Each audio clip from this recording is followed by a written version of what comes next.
defender con firmeza y amor a los hombres de nuestro tiempo el Evangelio de la vida, el equipo NSE desde Argentina presenta Solo el amor crea. Con la colaboración de expertos en bioética y especialistas en orientación familiar. Solo el amor crea.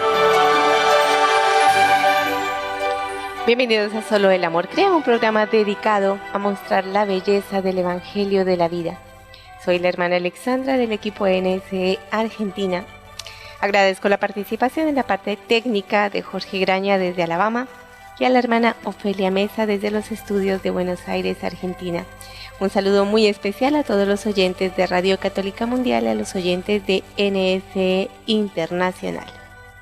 Bueno, y estamos a puerta ya de cerrar un año muy especial, un año santo, el año del jubileo, un año en donde también hace poco celebramos los 100 años de la promesa de la Virgen a la hermana Lucía. Un año lleno de bendiciones, pero también un año lleno de expectativas. Quizá ahora nos estamos todos preparando para empezar un nuevo año. Nos planteamos objetivos, miramos nuevas cosas para vivir una nueva etapa. Por eso hoy queremos tocar un tema que nos parece trascendental y es este de cómo plantearnos vivir este nuevo año de cara a la parte psicológica, que en estos tiempos abundan problemas, conflictos, angustias, y muchas veces recurrimos a técnicas que en vez de solucionar el problema nos aportan uno más grande. Por eso hoy hemos invitado a Valeria Andersen. Ella es licenciada de la Universidad de Buenos Aires, la Universidad Estatal aquí en Argentina. Se dedica a la psicología clínica en un consultorio particular. Ha hecho el profesorado en el colegio, en el Calasanz, en la parte superior, y también participa como ponente en la Semana Tomista que se celebra todos los años en la Universidad Católica de Buenos Aires. Valeria, es un placer tenerte en este programa. Bienvenida. Muchas gracias, hermana. Un saludo cordial a todos los oyentes. Bueno, Valeria, ya hemos estado en otras oportunidades contigo y la ponencia de este año en la Semana Tomista pues ha sido muy interesante porque has tocado un tema que está súper en boga, pero el psicoanálisis. Antes de entrar en materia, quiero que nos cuentes un poquito de tu experiencia personal. Quizás has pasado de una psicología, de un corte de psicología a otro en un momento de tu vida. ¿Cómo ha sido ese proceso? Se los resumo lo más cortito que puedo. Como bien decía usted, yo me recibí en la Universidad de Buenos Aires hace muchos años, allá por los fines de los 90, y luego de recibirla ejercí algunos años, 2 o 3 años, pero bueno, finalmente me di cuenta que lo que había estudiado en la universidad no era de mucha utilidad para los pacientes, así que hice un corte unos años de la carrera. La realidad es que pensé que, me había confundido de carrera, me dediqué a otra cosa. Luego volví a la psicología de la mano de Jung y un poco de todo lo que conocemos como la New Age. Estuve varios años en una escuela de ese tipo. Y finalmente, y ahora sí estoy en esta última etapa de mi vida, en los últimos 5 o 6 años, encontré la visión católica de la psicología. En realidad me reencontré con el catolicismo de la mano de la filosofía. Yo durante la pandemia estudié filosofía con un filósofo católico, que en su momento no sabía que era católico, pero me surgió la duda de cómo unir la filosofía y la psicología. Y esa fue como la punta de ovillo para volver, al catolicismo en general y particularmente a la psicología católica, y aquí estoy, después de 6 años, 5 años, de la mano de, filósofos, psicólogos y sacerdotes católicos, intentando encontrar la beta católica a la psicología.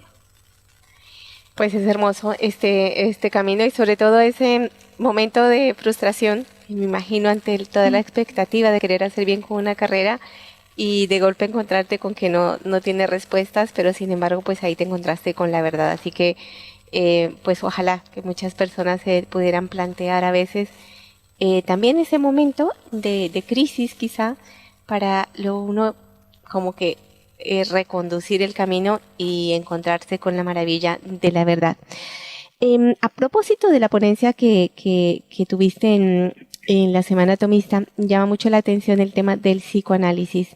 Entonces, mi primera pregunta es, ¿cuándo un psicoterapeuta propone una terapia, cuando se lo propone a un paciente, qué hay detrás de esto?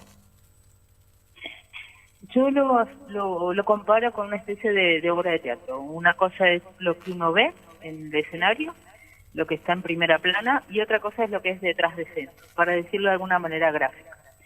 El detrás de escena de toda propuesta, de todo método psicoterapéutica incluye una antropología, incluye una filosofía y también incluye una teología. Ahora lo explico con más detalle, pero ese es el primer punto que me gustaría aclarar. O sea, uno cuando va a un terapeuta, obviamente, como decía usted hace unos segundos, va con un problema puntual y proponiendo y buscando ayuda y buscando una guía. Esa guía viene de la mano de un terapeuta que detrás de la psicología que estudió y de la terapia que está practicando, hay todo un trasfondo que en general no se conoce. Y que en general, y esto llama la atención, pero es real, incluso el propio psicólogo no conoce. Entonces, como les decía recién, hay una antropología. ¿En qué sentido? En que hay una visión del hombre. Una psicoterapia incluye una visión del hombre. ¿Qué es el hombre? ¿Cuál es su origen? ¿Cuál es su fin? O sea, por ejemplo, ¿para qué está llamado? La idea de felicidad. ¿Qué lo hace feliz? ¿Qué lo hace pleno? ¿Y qué no lo hace? La idea de plenitud. Incluso el sentido mismo de la vida. ¿Qué sentido tiene la vida? En ese sentido hay un trasfondo y una antropología. Y por último hay un concepto de salud mental. ¿Qué es salud mental? ¿Qué no es salud mental? No sé si se entiende. O sea, el psicólogo a la hora de proponer una psicoterapia particular no es neutral. El método no es ingenuo. A eso me refiero. ¿Se entiende? Justamente en esta... me parece que muchas veces la gente, por quizá encontrar una solución como inmediata, fácil, como respuestas a dolores, qué sé yo, pues intentan buscar donde no se puede encontrar la verdad, ¿no? Justamente por eso hay como un apogeo de el psicoanálisis en los últimos años, y sorprende cómo se va ramificando en constelaciones familiares, en un montón de cosas que tienen mucho que ver con la nueva era. ¿Qué es el problema ahí? ¿Por qué la gente primero acude tanto al psicoanálisis? ¿O por qué más bien en una consulta, se focaliza tanto a las personas a que acudan al psicoanálisis? Yo creo que se ha instalado ya hace unos años, y como bien dice usted, hay sustitutos, se ha ido por las ramas, pero yo por eso me interesa y volver un poco al origen del tema. Ahora, si le parece bien, volvemos a su pregunta. Pero yo lo que creo que no hay que perder de vista, y en el caso del psicoanálisis puntual, que es un poco, a mi entender, la raíz de todo este problema. Después hubieron, perdón la expresión, como refritos, ¿no? Hubieron maneras de sustitutos del psicoanálisis. Pero el corazón del problema, y volvemos a Freud, es que Freud era, primero, médico neurólogo, no era psicólogo. O sea, en ese momento igual no existía la psicología como la entendemos hoy. Estaba más asociado a la psiquiatría. Freud era ateo, era materialista, era evolucionista. Ahora desglosamos un poco estos términos. Y sobre todo nihilista. O sea, para él el sentido de la vida, y lo dice expresamente, es la muerte. O sea, todo su dispositivo, todo el psicoanálisis, está basado en estas ideas. Eso es lo que a mí me interesa replantear.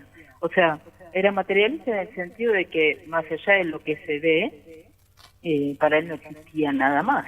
Evolucionista, no sé si todos lo sabemos, pero bueno, está asociado a las teorías de Darwin, ¿no? Venimos de Dios, no somos una especie de evolución a partir de los animales y particularmente del mono.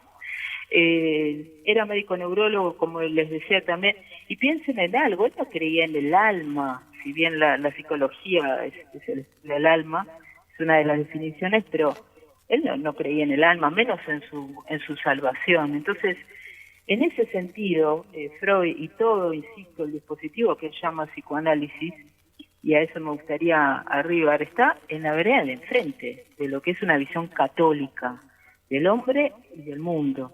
Y por eso, como usted bien decía recién, es peligroso, lo pondría en estos términos, que una persona católica, en realidad que cualquier persona, pero bueno, estamos hablando particularmente de los católicos, concurra a un psicoanalista. Ahora vamos a ver más en detalle por qué, pero esa es como la idea central.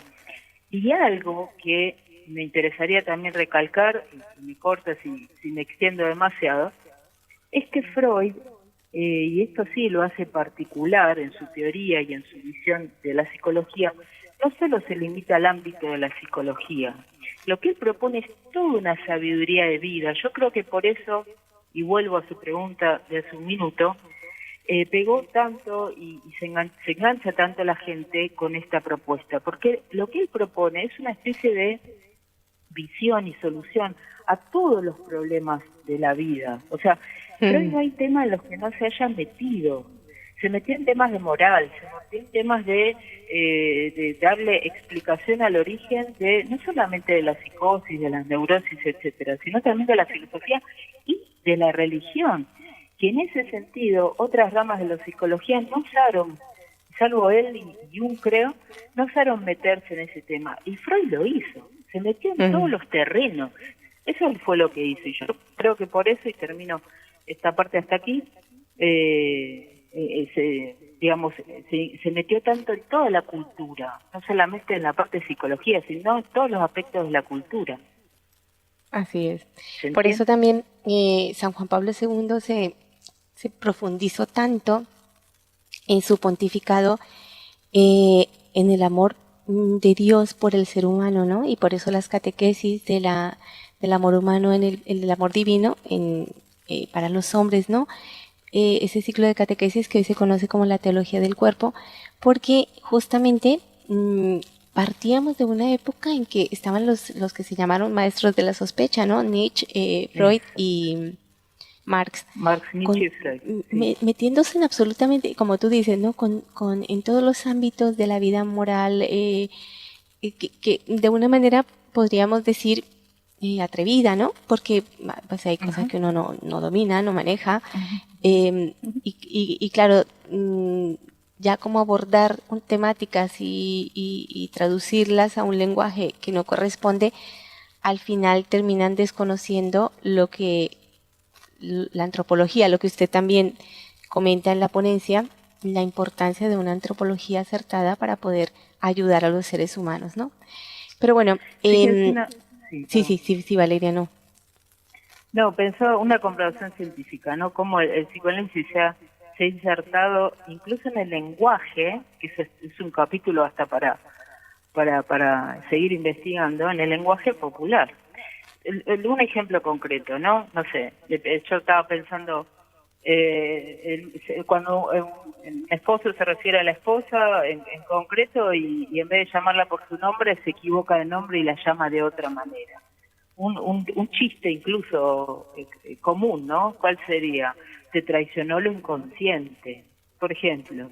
No sé si se entiende el ejemplo, ¿no? Y eso no un psicólogo, sino cualquier persona.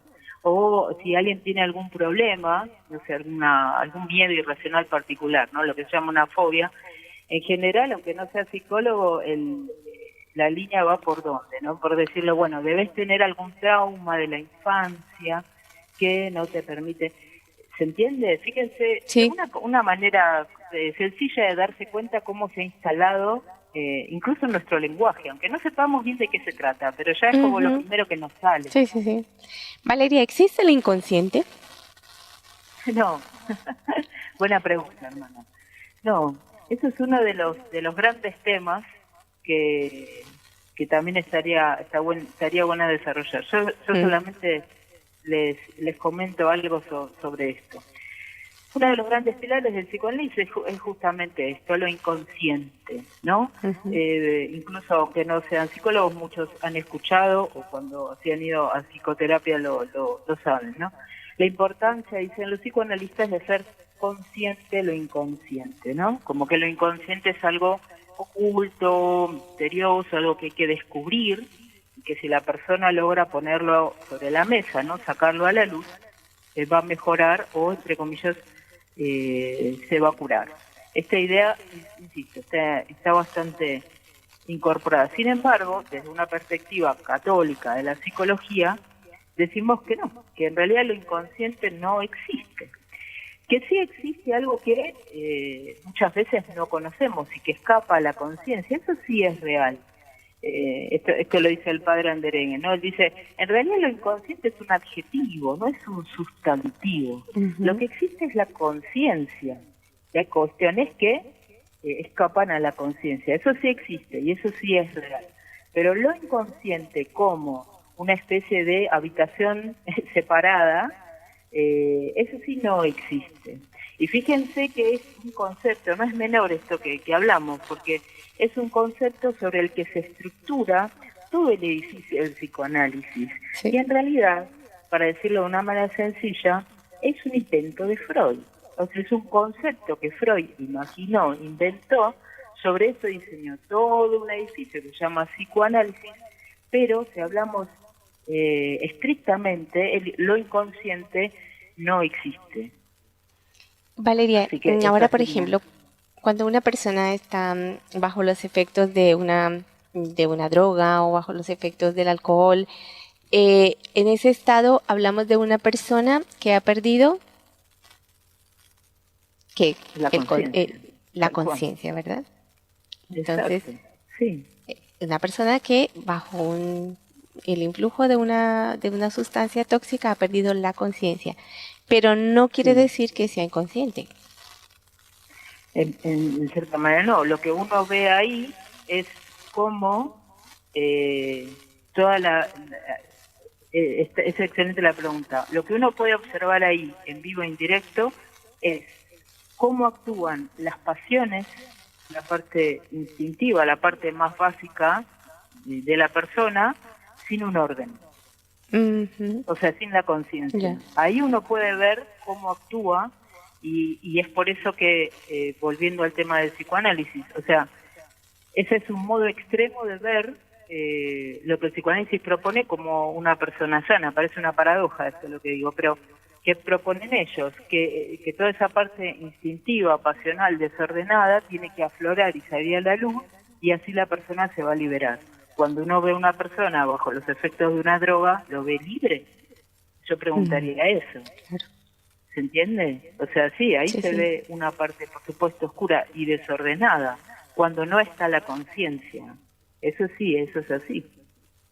Claro. Y justamente lo que se trata, y eso es una perspectiva de una psicología católica, es todo lo contrario, fortalecer la parte consciente de la persona, o sea, sus potencias superiores, ¿no? La inteligencia y la voluntad. De eso se trata, de fortalecer esa parte que es superior, que la persona tenga capacidad de discernimiento, o sea, que tenga mayor gobierno de sí. Cuando una persona está bajo efectos de la droga, pierde el gobierno de sí. Y ahí aflora su parte inferior no controlada, o sea, cuando la conciencia no está. Claro. Pero eso no significa que sea lo inconsciente. Es complejo el tema, yo lo sé, pero bueno, lo ponemos sobre la mesa como para que se sepa. Pero bueno, esa es la idea general. Otro de Y los otro ítems tema que... Sí, sigue. No, perdón, pero ya que hablamos de este tema, me parece Sí. importante decirlo. Hablando sobre esto de la conciencia y la inconsciencia, ¿no? O lo que no es consciente en realidad.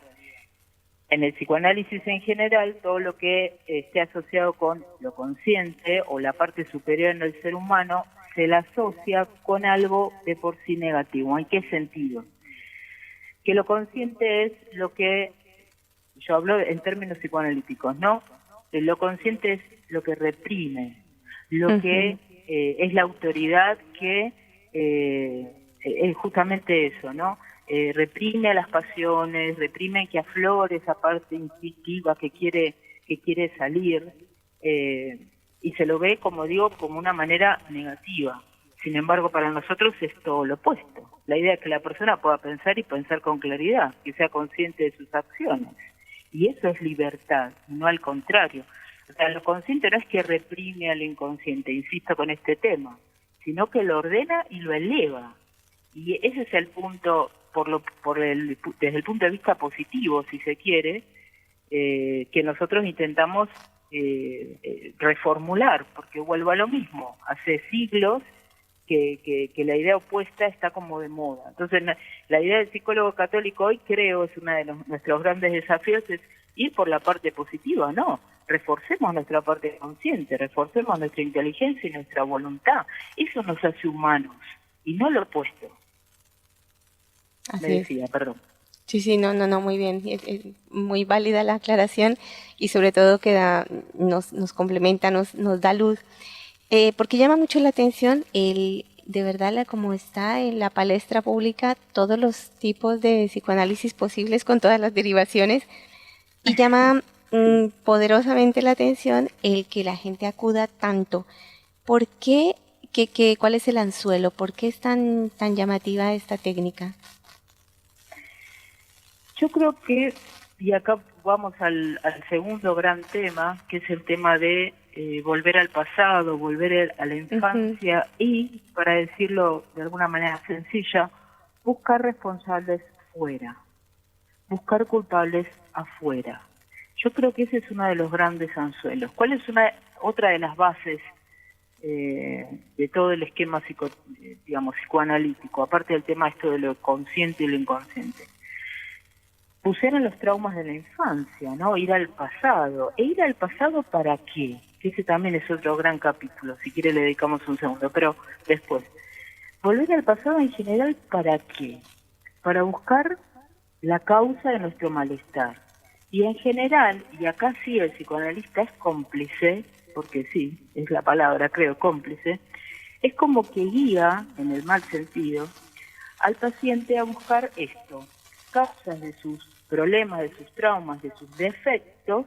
¿En dónde, por lo general? En los padres, y particularmente en el padre, y más particularmente en las figuras de autoridad. Entonces, ¿qué hace la persona? En lugar de hacerse responsable de sus propios errores, ¿sí? En lugar de decir, bueno, aquí estuve mal, por esto, etcétera, busca, insisto, culpables fuera. Porque lo que mis papás no me dieron, porque lo que ellos hicieron mal. Entonces la persona, ¿qué logra? En lugar de madurar, ¿o qué se logra? ¿Cuál es el fruto de esto? En lugar de madurar, hablamos de un adulto, por supuesto, ¿no? Se infantiliza.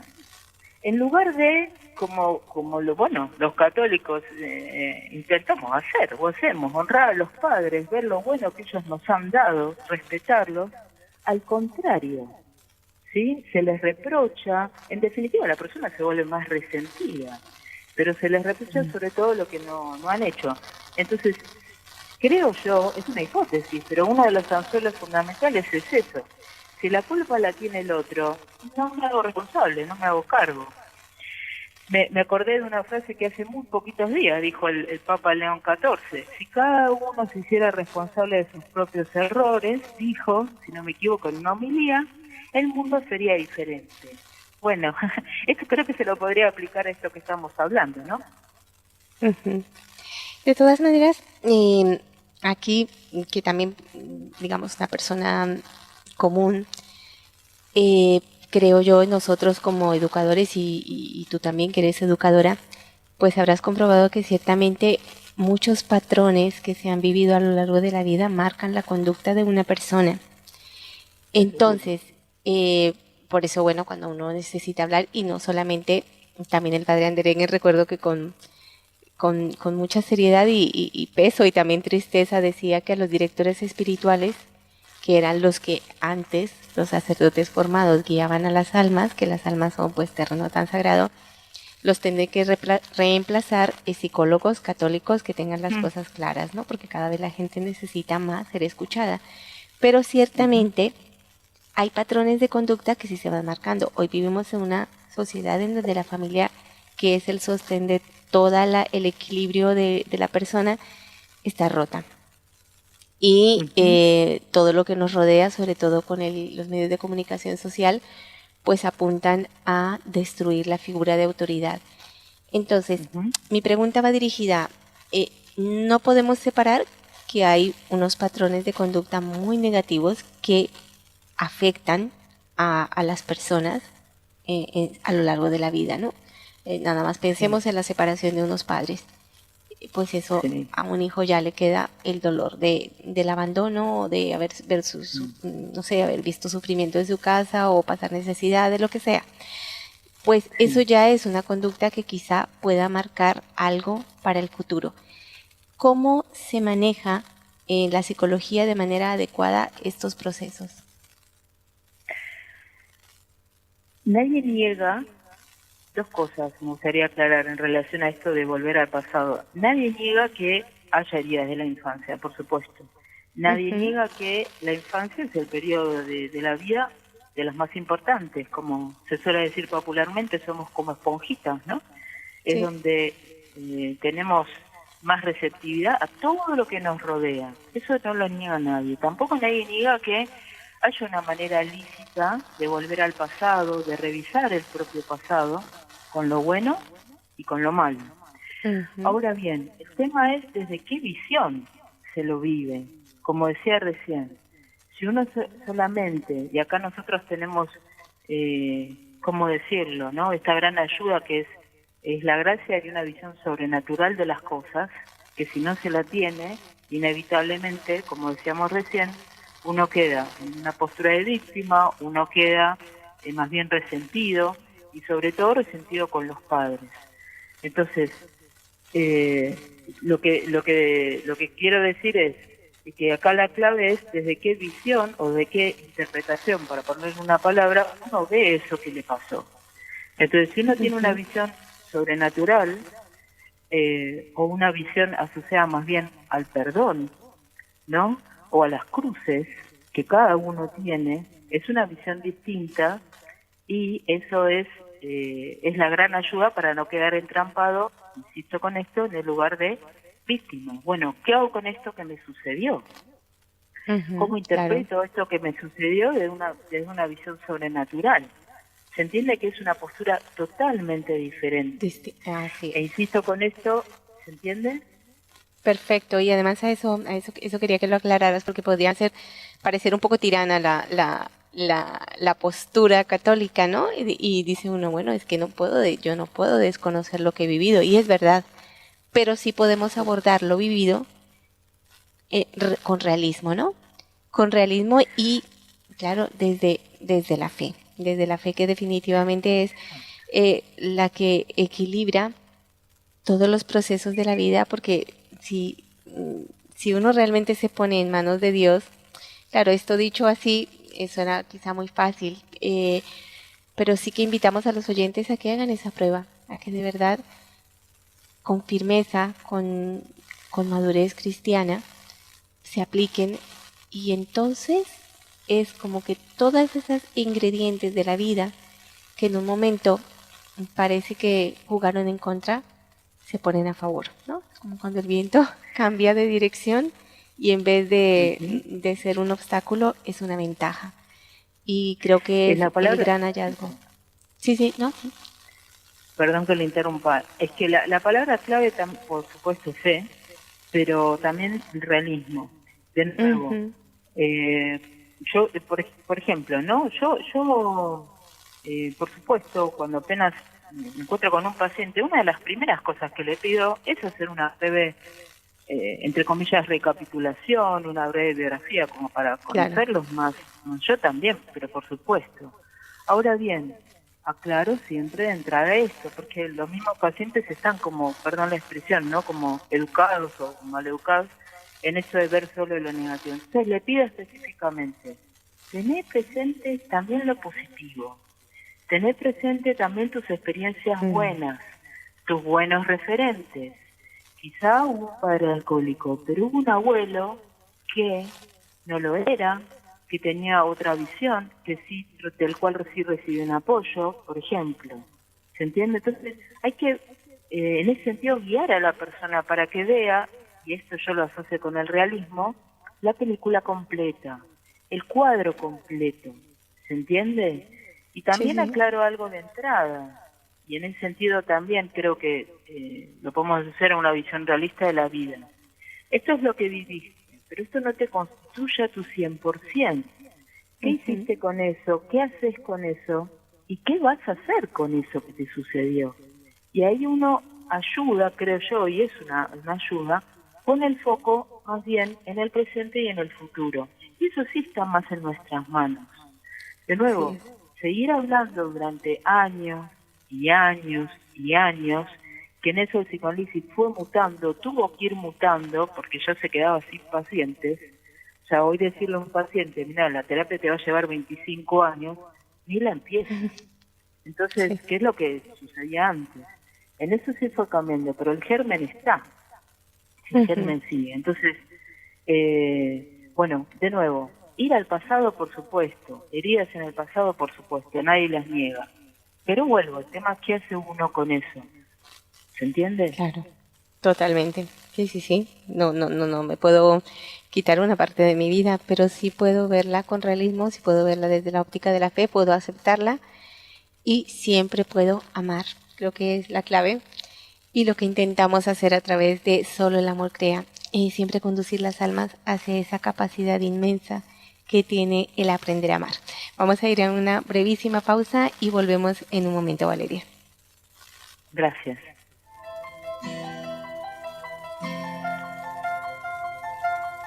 Estás escuchando Solo el Amor Crea, un programa del equipo NSE, Nuestra Señora del Encuentro con Dios, desde Buenos Aires, Argentina, para Radio Católica Mundial.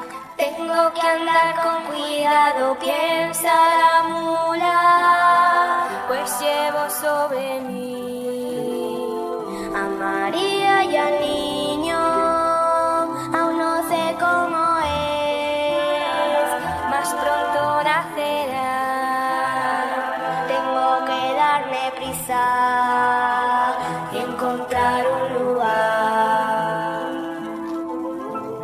San José va preocupado pues hace frío, la noche es muy oscura y va a nacer el niño. María le consuela y le dice a José, verás cómo esta noche estaremos los tres.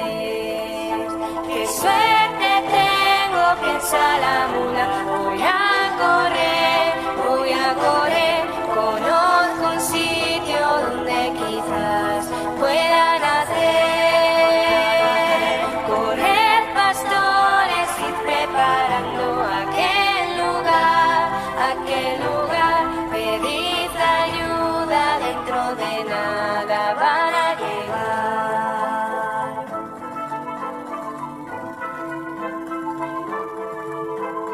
Tengo que darle mi aliento pues hace frío, mientras con la mirada no lo deja un momento. Es un niño precioso, nunca vi cosa igual, qué milagro tan grande en tan pobre portal.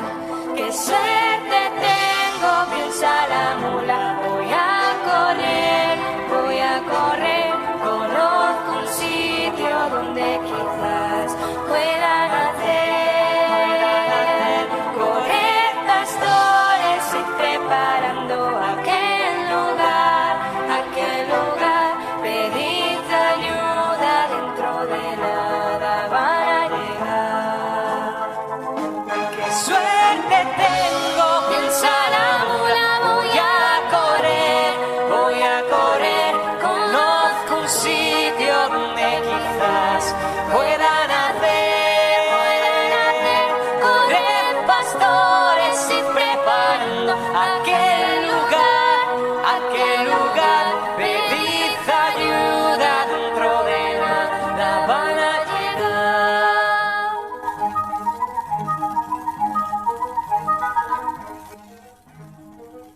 Qué cosa más. Feliz Navidad a todos. Solo el amor creo, hoy preparándonos a puertas de un nuevo año y queremos a través de estos medios de comunicación mostrarles una vida distinta. Quizá muchas personas busquen ayuda, necesiten ser escuchadas y siempre necesitamos una ayuda eficaz, no acudir a subterfugios. Por eso estamos hoy con Valeria Andersen compartiendo este programa. Y Valeria, si me permites, quiero empezar con un texto en esta segunda parte con la experiencia de Anne-Sophie. Me llamo Anne-Sophie. Mis padres biológicos escogieron para mí el nombre de Mary Elizabeth, pero es un nombre que hace años que lucho por olvidar. Nací en el Hospital Santa María de la ciudad de San Francisco en el año 1954. Mis hermanos no eran niños fáciles. Mi hermana era 11 años mayor que yo, siempre despegada y fría. Ni un atisbo de cariño volcó en mí. Cuando se hizo un poco mayor se marchó de casa para no regresar más, y no quiso volver a contactar conmigo. La última conversación que tuve con ella fue aproximadamente hace 25 años vía telefónica. Ni te quiero ahora en mi vida, ni te quise antes, me dijo con una frialdad aterradora. Nada tengo que ver contigo, Anne-Sophie. Lo mejor que puedes hacer es dejarme en paz para siempre. Éramos católicos, bautizados y todo eso, pero no practicábamos mucho o con demasiado interés. Rara era la vez que mis padres acudían a la misa dominical y no recuerdo haberlos visto comulgar jamás. Sí, debo agradecerles de por vida el hecho de que me apuntaran a una escuela católica. Cuánto amor derramaron las profesoras sobre mí en ese lugar. Bueno, y sigue ella contando, fue abusada, pasó de un hogar a otro, sus padres renunciaron a la paternidad, tuvo que pasar por 3 o 4 hogares, entre ellos unos drogadictos, después fue con unas lesbianas, después fue con un hombre, encuentra una mujer que finalmente la quiere un montón y con la que logra sentirse segura y muere de cáncer. Y hoy, bueno, no desconozco si aún vive, pero ella fundó una congregación religiosa que se dedica a cuidar a las personas que han sufrido mucho en la vida. ¿Por qué traigo a cuento esta vida tan sufrida pero tan hermosa? Porque es el típico ejemplo, me parece, de quien encara su realidad sin culpar a nadie y decir, soy capaz en medio de esto, o a pesar de esto, o justamente por esto, soy capaz de amar más. Hermosísimo. Y ahí tenemos un buen ejemplo, ¿no?, de lo que venimos hablando. Imagínense la misma historia, pero que haga pausa en nunca te quise ni te querré. Y que la persona se quede con el corazón, para decirlo de algún modo, solamente ahí. Ahí la persona queda bloqueada, frustrada, temerosa de la vida, sin amor. En cambio, bueno, es que la vida de los santos son los mejores ejemplos, ¿no? Siguió adelante, no quedó estancada en eso. La palabra aceptación, sumo a esto que nos acaba de relatar, también es otra palabra clave. O sea, aceptar eso que me sucedió, pero buscarle la manera. Y ahí uno necesita muchas veces ayuda para salir, porque si no queda en un laberinto, ¿no? Como dicen las buenas lenguas, de todo laberinto se sale por arriba. Entonces, hay que buscarle la manera, pero no quedar pausado, en este caso, en esta frase, nunca te quise ni te querré. Y uno puede hacer eso, pero bueno, hay otras maneras. Yo conozco casos, si me permite, y se los comento claro, brevemente. Sí. Mientras estábamos charlando, me acordaba de 2 casos puntuales. tuve una paciente médica muy joven que se consideraba atea y sentía que justo nos conocimos en un fin de año, ¿no? El año pasado. Se sentía abrumada, intranquila, no sabía bien por qué. Una chica muy capaz, ¿no? Muy buenas notas, etcétera. Pero sentía eso, que no tenía paz. Esa era en resumen su estado. Y haciendo una breve recapitulación de su pasado, se acordó ella, yo no le dije nada, que el único momento donde sentía paz era cuando iba con su abuela a la misa, cuando entraba en la iglesia y cuando participaba de la misa. Y un día, insisto con esto, de la nada, nosotros tenemos, la cruz en el consultorio, ¿no? Y me preguntó, vos sos católica, vas a misa, ¿cómo hago para volver a misa? O sea, ahí creo que es un buen ejemplo de, no es que uno quiere cortar con su pasado, es volver y a partir de eso resignificarlo, para decirlo de una manera, e ir para adelante. Y volvió a misa, por ejemplo. ¿Se entiende? Conocí también a otra paciente que tenía, su tema puntual era la charla interna negativa, ¿no? Esto de hablar con uno mismo y siempre se repetía a sí misma. Es una chica que había venido a estudiar acá a Buenos Aires, una chica del sur. Y se repetía todo el tiempo, no voy a poder terminar con la carrera, no voy a ser capaz. Una chica muy capaz. Pero se repetía todo el tiempo esto. Cuando hizo una breve biografía, un breve repaso de su vida, ¿saben de qué se acordó? De los salmos que le recitaba a su abuela. Entonces, ella misma, para decirlo de un modo, ¿no? Ella misma, lo que hizo fue reemplazar esa charla interna negativa por los salmos que le recitaba a su abuela. Todo lo puedo en Dios que me da fuerzas, Él me hace descansar en verdes praderas. Eso lo hizo solita. ¿Se entiende? Ahí tenemos dos pequeños ejemplos, muestras, ¿no? De cómo volver al pasado no significa algo en sí negativo. Y yo, por supuesto, como nos formamos nosotros, fui por ese lado. Esa es la gracia. O sea, y uno agarra por ahí. A mí ni se me hubiera ocurrido, pero obviamente entré por ahí. Esta segunda paciente no estaba ni había tomado la comunión. Este año tomó la comunión. Qué hermoso. Claro, es ese encuentro con la verdad lo que transforma la vida y que da una salida como real, ¿no? Porque ciertamente, y volviendo al tema del psicoanálisis, Valeria, por ejemplo, una de las cosas que también me parece que hace es romper la barrera del consciente para que aflore lo inconsciente. ¿Cuál es el peligro de este método? Para ponerlo en una imagen, la persona queda con la cabeza hacia abajo y los pies hacia arriba. Ya. O sea, por eso decimos que es un peligro. O sea, sí, ¿cuál es uno de los presupuestos que por eso insisto con esto, que es un peligro del psicoanalista? Él tiene que ayudar, entre comillas, a la persona a que se libere. Y vuelvo al mismo tema. Liberarse es que lo instintivo aflore, que lo sexual, sobre todo, ellos tienen, como la tenía Freud, una obsesión con la sexualidad. El que diga que no, tiene que releer un poco alguno de los textos y lo ve. Toda motivación, toda conducta, dice Freud, detrás de toda conducta hay una motivación sexual. Entonces, eso es lo que el psicoanalista alimenta, que eso aflore, que eso salga a la luz. ¿Cuáles son las consecuencias? Uno lo ve prendiendo la tele o viendo las redes, hoy. Yo no digo que el psicoanálisis sea el único foco, la única causa, pero se ve a la vista.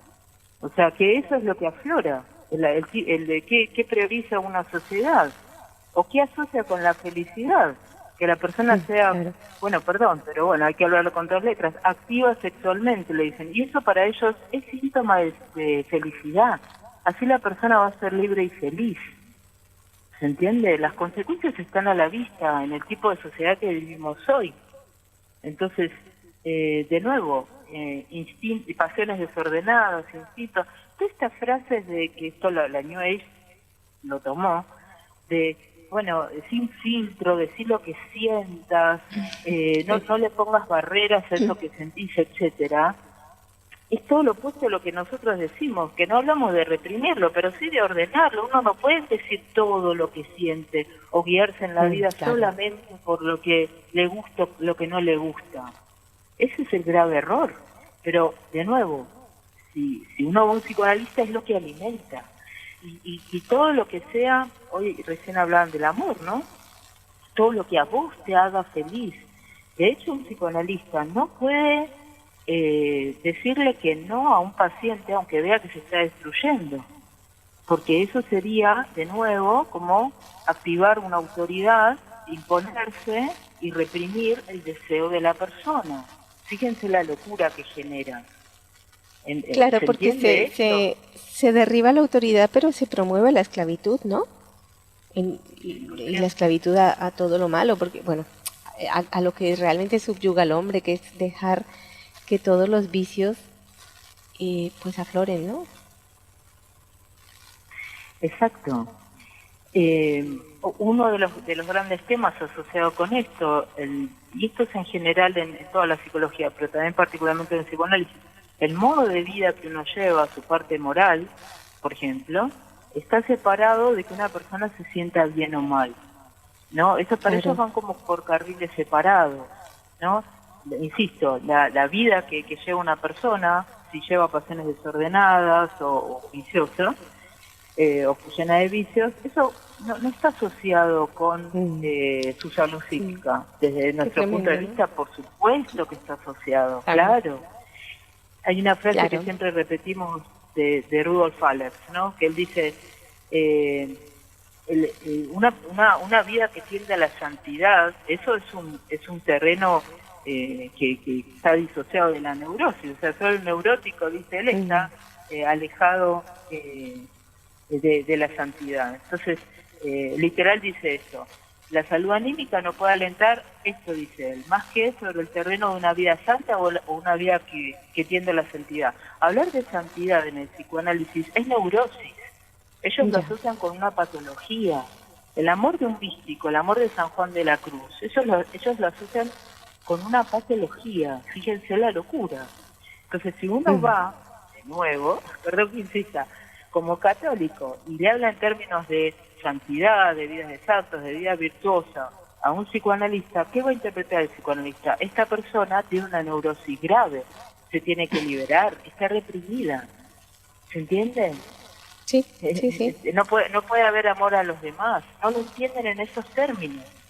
El tema del amor, por ejemplo, el amor para Freud es amor de sí mismo, amor narcisista. No hay caridad, para él no existe, no puede haber. ¿Se entiende? No bueno, existe. y bastante bien porque, fuerte. Claro, y definitivamente si no hay gracia, pues de ahí para abajo todo el lenguaje que desarrolla la gracia, pues es ininteligible, evidentemente. Una cosa importante que también tocaba usted en la ponencia, y es eso de bucear en los traumas de la infancia, las profundidades que ya hemos dicho que por supuesto hay que conocerlo un poco y saber que van a afectar la vida de la persona, pero lo que propone una psicología sana es purificar la memoria. ¿Cómo se purifica la memoria? ¿Qué herramientas se deben usar para hacerlo? Algo hablamos de eso, ¿no? Yo creo que también es un tema amplísimo, pero aceptándolo es una manera, pero creo que la palabra clave es perdón. El padre Andrea siempre nos dice, no, perdonar es olvidar. Sí, es el perdón. O sea, es verla con ojos de fe, es una manera de purificarla. De nuevo, no es borrarla como uno borra o como uno rompe una hoja, ¿no? O sea, no, eso no se puede, la verdad que no es posible. Pero sí se puede, y esto lo propone el padre también, vaciarla en el sentido de, y una manera en que se conecta es, aceptarlo y perdonarlo. El tema vuelvo a este tema también, ¿no? Y esto es difícil a veces de entenderlo. Volver al pasado una y otra vez, y confunde más bien la inteligencia, y esto también lo dicen las buenas lenguas, y da ocasión, dice, dicen al demonio avivar viejos fantasmas, o sea, revivir viejos pecados puede llevar a repetirlos. Si uno tiene presente esta idea, entiende por qué hay que vaciar el pasado, de algún modo, o no volver una y otra vez durante años a hablar sobre el mismo tema. Porque está bueno tener en mente para qué, bueno, ¿y para qué quiero purificar mi memoria o vaciarla, entre comillas, ¿no? No es que es un vaso que se vacía, pero creo que la imagen igual aplica. Para esto, para no revivir los viejos pecados, para no dar lugar al, como dice una amiga, al que el coludo meta la cola, o sea, que no se meta por ahí, porque se va... Bueno, sí, el demonio tiene uno de los, eso lo escuché de buenas fuentes, ¿no? Es uno de sus recursos. Vuelve a tu viejo pecado, al que ya confesaste, vuelve a ese tema, te lo vuelve a recordar. Claro. Es una trampa. Y aquí, Valeria, también viene la importancia de la caridad cristiana, porque cuando, y a todos nos ha pasado, de tener momentos muy duros en la vida y que se imponen con una fuerza grandísima, pero el secreto siempre es salir de uno mismo ayudando a otras personas, dedicándose a amar de una manera correcta, porque eso es otro tema que también, por eso también es muy criticada la religión católica, ¿no? Como que evadimos la realidad. No la evadimos, nos dedicamos a amar, que es distinto. Ocupamos, no es que la mente se vacíe, se llena, pero se llena de algo productivo. Es como una inversión, no estoy invirtiendo en un fondo perdido. Recordar y taladrar sobre una misma idea que posiblemente afectó mi vida en un momento, y eso es real. Pero ya enconarme y obsesionarme con que eso va a determinar toda mi conducta es negar la posibilidad de que tenemos un alma, una memoria, una inteligencia y una voluntad, me parece, ¿no? Exacto. Es excelente lo que acaba de decir, es tal cual. ¿Dónde voy a poner el foco? De nuevo el tema. Si lo pongo en dar servicio, en reparar un daño, supónganse, ¿no? Bueno, uno hizo un daño, cada uno con sus temas, ¿no? Particular. Bueno, si yo me quedo ahí, es una posibilidad, pero también puedo poner el foco en repararlo. ¿Cómo? Bueno, en relación a este tema, dando un servicio. Y de nuevo, poniendo el foco en otro lado. Yo creo que esa es una de las maneras de purificar la memoria. Lo digo en mis términos, lo digo en un punto de vista, es una hipótesis incluso, ¿no? Pero creo que es una de las mejores maneras. Y no es evadirse, tal cual lo que usted acaba de decir. O sea, no es evadirse, es ser realista también. Saliendo de sí mismo, que es una, bueno, es una de las grandes salidas también del laberinto. Yo, para mí, es una de las grandes trampas, ¿no? Las leyes las pongo yo defino lo que quiero ser, etcétera. Yo, para mí. Eso es una gran trampa. Salir de ahí, es lo antes posible. Pues esta es como la premisa, ¿no? Que si cuando empezamos un nuevo año nos planteamos soluciones, ciertamente, Valeria, cuesta enfrentar, aceptar, asumir, sobre todo asumir. La palabra asumir nos cuesta un montón, y estamos en una sociedad en la que no asumimos nada a largo plazo, no somos capaces, ¿no? Entonces, ese retomar estas palabras, como usted bien ha dicho, asumir, aceptar, pero sobre todo amar. Creo que es lo que le va a dar el vuelco a la vida de todos, y incluso le vamos a dar un mayor sentido a nuestra vida, y a las personas que nos rodean también les vamos a dar un poco de alegría. Bueno, Valeria, muchísimas gracias. Te esperamos en el próximo programa. El programa entrante también estaremos con Valeria tocando estos temas y sobre todo profundizando en nuestra relación filial con un Dios que está dispuesto a amarnos siempre y a darnos siempre una oportunidad cada día. Les recomiendo mucho que lean la vida de la experiencia de Anne-Sophie, que es impresionante y de verdad nos puede ayudar muchísimo. Bueno, Valeria, felicísimo año. Muchísimas gracias. Es mejor dar que recibir, así que gracias por darme esta oportunidad.